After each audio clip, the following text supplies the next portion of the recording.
Immediately, Jesus made the disciples get into the boat and go on ahead of him to the other side, while he dismissed the crowd.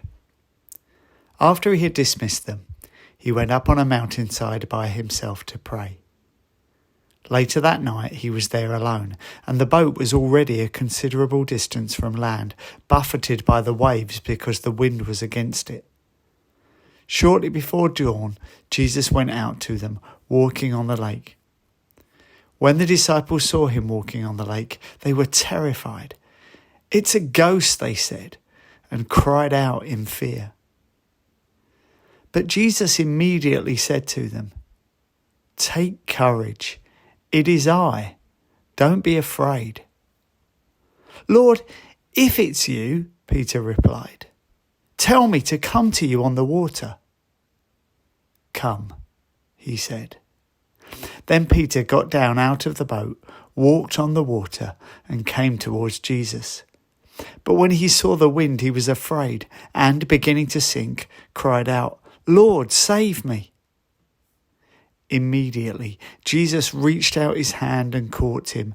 "You of little faith," he said, "why did you doubt?" And when they climbed into the boat, the wind died down. Then those who were in the boat worshipped him, saying, "Truly, you are the Son of God." Hello, church family. We're halfway through our journey through the book of Matthew. In the first chapter of Matthew, he introduces us to Jesus as Emmanuel, God with us. And he finishes his book with this statement from Jesus, "Surely I am with you always, to the very end of the age." This passage is the literal midpoint. It's a story we're probably all familiar with. And Jesus being God, being present with the disciples, is here too. This episode in Jesus' life is found in 3 of the Gospels. Only Luke misses it out. In Matthew, Mark, and John, we find it immediately after Jesus miraculously feeds 5,000 plus people with one packed lunch. In each, we have the disciples in the boat, set against the wind and the waves before Jesus comes to them walking on the water. Amazing, but terrifying. He tells them to take courage, makes a statement identifying himself, and when he gets into the boat, the waters are stilled, and the boat makes it to shore safely. Only Matthew tells us about Peter's typical display of impulsiveness in hopping out of the boat to join Jesus on the water. Matthew obviously saw something worth saying in Peter's actions. What's common in the 3 Gospels? What's the deal with Peter? And what about us? Let's go through the verses again.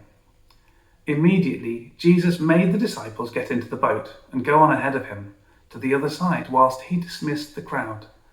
After he'd dismissed them, he went up on a mountainside by himself to pray.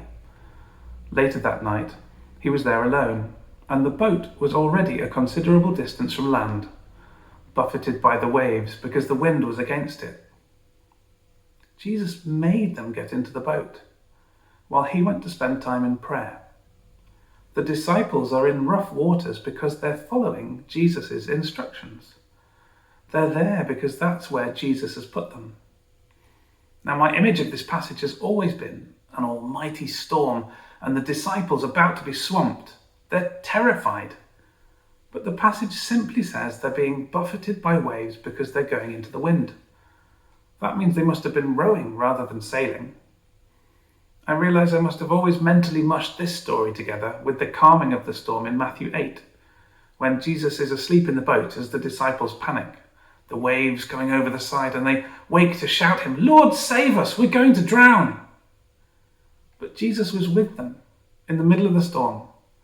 Their panic leads to the rebuke, "You of little faith, why are you so afraid?" Knowing that Jesus was with them should have been enough. This time, though, Jesus isn't in the boat.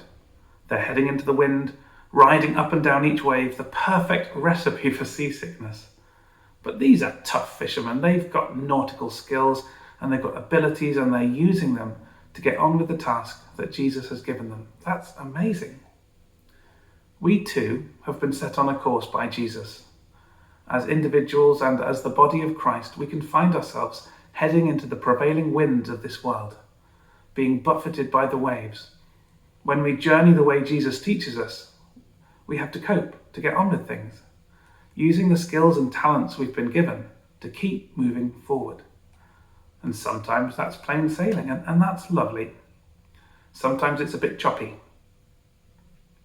Living life according to Jesus' instructions is no guarantee we won't find ourselves in troubled water. He never made any promises that things would be easy. Shortly before dawn, Jesus went out to them, walking on the lake. And when the disciples saw him walking on the lake, they were terrified. Now, the disciples, doesn't say they were scared before, but they certainly are now. But why? They'd been so busy doing things in their own strength and had forgotten to look out for Jesus. He turns up in a way that they weren't expecting. "It's a ghost," they said, and cried out in fear. Classic disciple behavior, not recognizing Jesus when he turns up unexpected. And as we ride safely atop the waves in the lifeboat of salvation, thanks to the saving grace of God, getting on with the everyday tasks of life, I wonder how often we become so blinkered by familiarity on our own expectations that we can miss God choosing to act in a way that we don't expect, and in places we aren't expecting.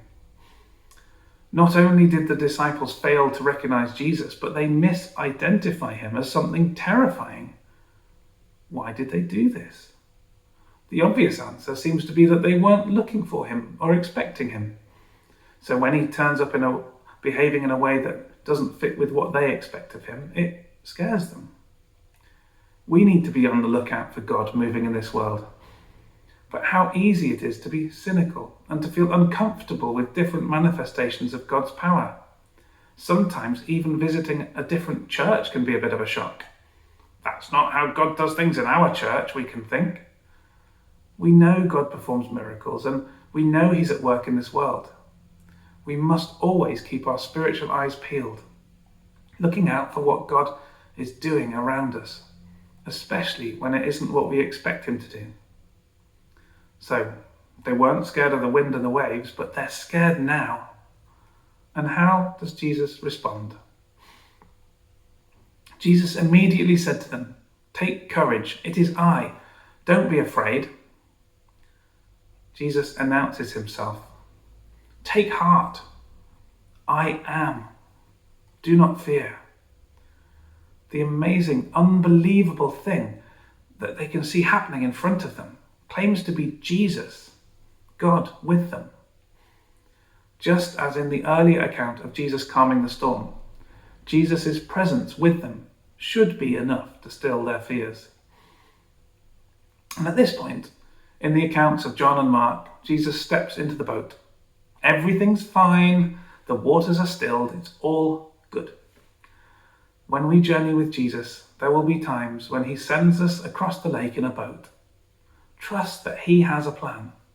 He's gifted us with skills and abilities that can carry us through, but we mustn't forget him. We must be mindful of what's going on around us. We must look out for the ways he's moving in this world, so we aren't fearful of him, even when he works in ways we aren't familiar with. We need to trust him. We need to take courage. He is God. His presence with us is more powerful than the wind and the waves in our lives. But Matthew doesn't think that's the end of the story. "Lord, if it's you," Peter replied, "tell me to come to you on the water." Now we all know what comes next. We've probably all heard inspiring talks based on it before. And every narrative I've heard about this passage talks about Peter's amazing step of faith, getting out of the boat, faltering because he takes his eyes off Jesus, but finding safety again in Jesus. And that is a description of what happened. But just as I was putting the finishing touches to a talk about stepping out in faith, I stumbled across an alternative thought, one that caused me to go down a rabbit hole and scuppered my plans for my smoothly timed sermon prep. What if Peter wasn't supposed to step out of the boat? What if he should have just stayed in the boat where he'd been put? The boat is where Jesus had told him to be. He'd given safe passage across the lake in the boat. As soon as Jesus rescues Peter from sinking, he puts him straight back into the boat with a rebuke about his little faith. So this week, I've spent hours wrestling with this one, going back and forth between the two possibilities. Step out in faith, trust the boat that God has placed you in. Which is it? And now I just don't know. So let's explore both options. Let's not know together for a while. And try and hold those two possibilities in tension. And let's see where we end up. Now, in favour of Peter's actions, he asks Jesus to tell him to come, because despite not being 100% certain it was Jesus, he decides he'd rather be out on the waves with Jesus, doing something amazing, than in the boat without him. Now, he's just taken part in the miraculous feeding of 5,000 people more. If Jesus can do this miracle, and maybe if Jesus lets him get involved in that miracle, maybe he'll get involved in this one too. Now, it's not a particularly rational thing to do, but we're used to Peter being a bit rash. We can read this as Peter trusting Jesus, even without full knowledge. Lord, I see you doing something amazing. I don't fully understand it, but it seems like a good thing. Can I get involved? But on the other side, against Peter, what has Jesus just said? He said, take courage. It is I. Do not be afraid. It is I. In the Greek, is translated as I am. The same phrase God uses to identify himself. Do not be afraid. A common phrase used by God's representatives. Jesus announcing himself as God with them, Emmanuel. Now, this should have been enough for Peter and the disciples to calm them down. Remember, they're in the boat, which is where Jesus put them. Jesus is clearly on his way to the boat. Peter's actions seem a bit unnecessary and reckless. Lord, if it's you, Peter replied, tell me to come to you on the water. Now, this phrasing of Peter is familiar too. In Matthew 4, Satan tempts Jesus with the words, if you are the Son of God, throw yourself down. And at the crucifixion, we find people mocking Jesus. If you are the Son of God, save yourself and come down from the cross. There's a bit of a pattern of people doubting Jesus' identity and demanding that he proves himself. What if, in his fear, Peter was doubting who Jesus really is? He wants proof. He wants it on his terms.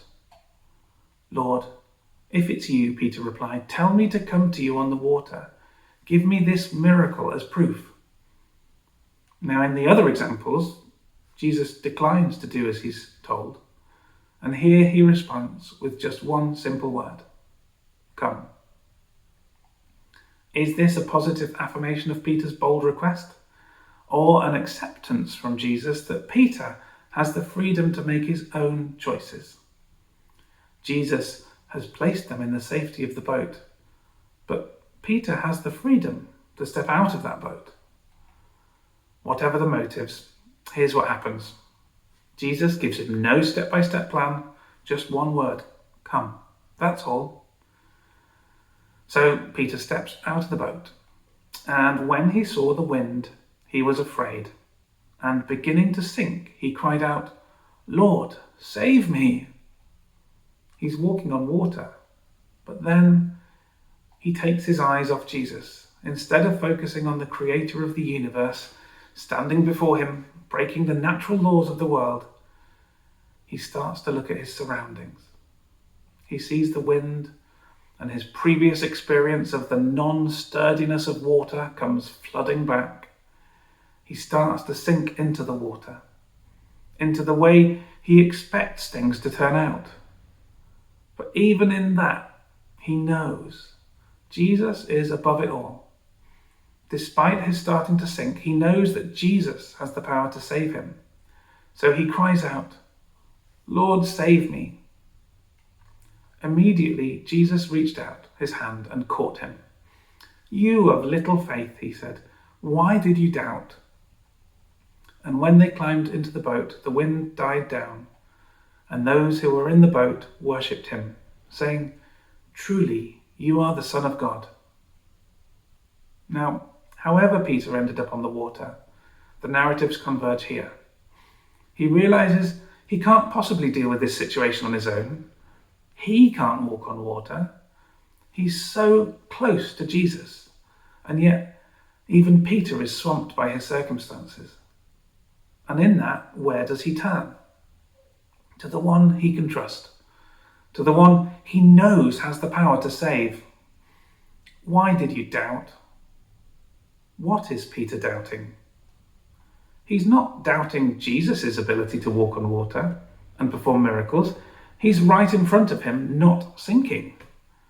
Perhaps he's doubting that Jesus is willing to do that work in him. Or he's having second thoughts about whether Jesus really wants him to be doing this. When that doubt creeps in and he starts to sink, then Peter definitely does the right thing. He cries out for Jesus' help. "Lord, save me." And immediately Jesus reached out his hand and caught him. Now, this moment in the passage speaks to me. As soon as I read the passage, I knew I had to share what I'm about to say. Because something that a few people may know about me is that whilst I do enjoy preaching when I get the opportunity, I don't enjoy the run-up and the preparation. I spend the week or so beforehand in a messy, inadequate panic, trying to spend enough time reading around the topic and the scripture whilst going to work and being a parent and a husband, and I end up feeling like maybe I'm not cut out for this. Maybe I can't do this, and I should leave it to the others who are better suited and more organised and more inspired. Maybe I was wrong to step out of the boat. Those waves crash all around me, and in the wind and the waves, I can start to sink. And this week, there have been some pretty big waves. I've started a new job. Mike has been ill. I've wrestled with what to say. Have I missed the point? Am I going to ramble for too long? And in that time, I don't doubt God's goodness or the truth of his word. I think what I'm doubting is my own faith in myself. Perhaps what I'm doubting is God's faith in me. But in the midst of that, if I raise my eyes to look up and realize, who am I standing before? I'm walking towards Jesus. Lord, save me. Jesus takes my hand, and together we get back into the boat. The waters settle. You of little faith, why did you doubt? And when they climbed back into the boat, the wind died down. Then those who were in the boat worshipped him, saying, "Truly you are the Son of God." The focus is brought back to Jesus. He truly is the Son of God. The disciples' declaration marks the first time they're recorded as saying that in Matthew. Contrast that to the stormy boat from chapter 8, where they wonder, what kind of man is this? Even the wind and the waves obey him. Now they know. Truly you are the Son of God.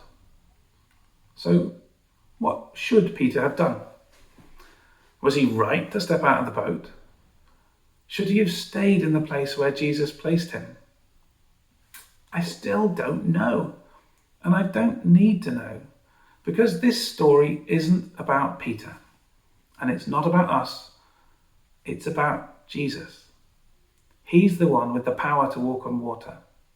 So when we find ourselves floundering, and we will, whether we're supposed to be in the water or not, Jesus is the one with the power and the willingness to save us.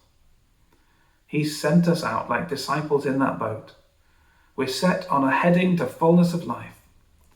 We need to keep rowing rather than sit around letting the wind buffet us. But we must keep our eyes peeled for mighty movements of God around us and learn to recognize him. Don't mistake Jesus for a ghost. We hear him declare, "Take courage. It is I, God with you, Emmanuel. Don't be afraid." We must trust him. Sometimes it takes courage to step out in faith. Sometimes it takes courage to hold the course. When we're in the boat, in calm or storm, when we step out in faith and walk on water, or start to sink below the surface, remember, Jesus is God with us, Emmanuel. We do not need to be afraid.